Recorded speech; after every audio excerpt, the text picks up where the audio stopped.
Milan-San Remo is the first major classic or monument of the season. The 293km course is flat enough to keep the sprinters interested, and there are several riders who are in with a great chance at La Primavera. Here are GCN's 10 to watch. Alexander Kristoff comes into the race as the favourite with the bookmakers, and with good reason. He's got the form with wins in the Middle East, Paris-Nice and second at Kuurne-Brussels-Kuurne. He's also of course the reigning champion at this race, so we know he's more than capable of lasting the course. He'll be hoping his lieutenant Luca Paolini will be on hand to assist in the finale too. Peter Sagan looks to be hitting his stride at the perfect moment.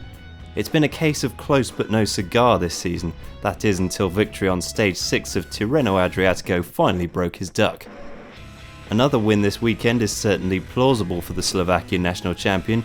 The long road from Milan to San Remo has been kind to him in the past, where he finished second to Gerard Ciolek in 2013, arguably the closest he's come to an elusive first monument. He may not have the raw sprinting prowess of others on this list, but only a fool could rule out FABIAN CANCELLARA.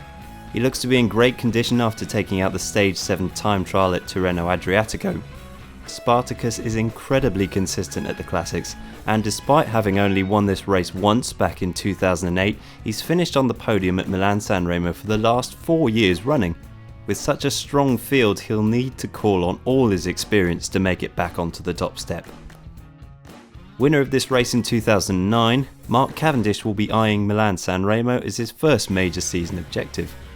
Overall victory in Dubai kick-started his season, and he took a couple of one-day wins in Almeria and Kuurne-Brussels-Kuurne. The relocation of the finish line back to its traditional home at the Via Roma has also given him extra motivation for this one. As always, ETIXX-QUICKSTEP will have a number of cards to play in this race, and Cav's teammate ZDENEK STYBAR is worth a mention. The Czech national champion impressed everyone with a strong performance at Strada Bianca, where he saw off the likes of Alejandro Valverde and Greg van Avermaet. The finale will look a lot different on Sunday, but Stevie is more than capable of contesting a sprint. Michael Matthews has had some considerable success already in the Grand Tours, but in the absence of Simon Gerrans, we're expecting ORICA-GREENEDGE to try to deliver Matthews to a classic success. The 24-year-old brings a little more to the table than just a top-end sprint. His win from a small bunch on stage 6 of last year's Giro was on a second category climb, so we know he's got some durability when it comes to the shorter hills. His only other race this year has been Paris-Nice, but with a stage win and the green points jersey to boot, it looks like the lack of racing hasn't held him back. Winner of last year's Ghent-Wevelgem, John Degenkolb will arrive in Milan with a strong team around him as he targets a maiden victory at the monuments. We've seen the German evolve into a rider that is well suited to the long classics, and that was no more apparent than when he pulled off a surprise second place at Paris-Roubaix last year. If he can stay in the front group, he's certainly a man to be backed in a sprint. Our outside shot for this race is a young Italian talent named Niccolò Bonifazio.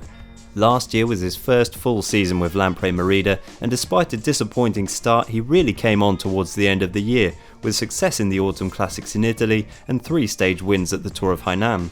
His success continued this year with victory at GP Lugano, and he now looks set for his debut at Milan-San Remo. He's a local boy and knows the roads like the back of his hand. He actually holds the Strava record up the Poggio, the final climb before the finish. He's still young, so he may have to work for the likes of Sasha Modolo this time around, but we'll be keeping an eye on him anyway, especially if their plans change.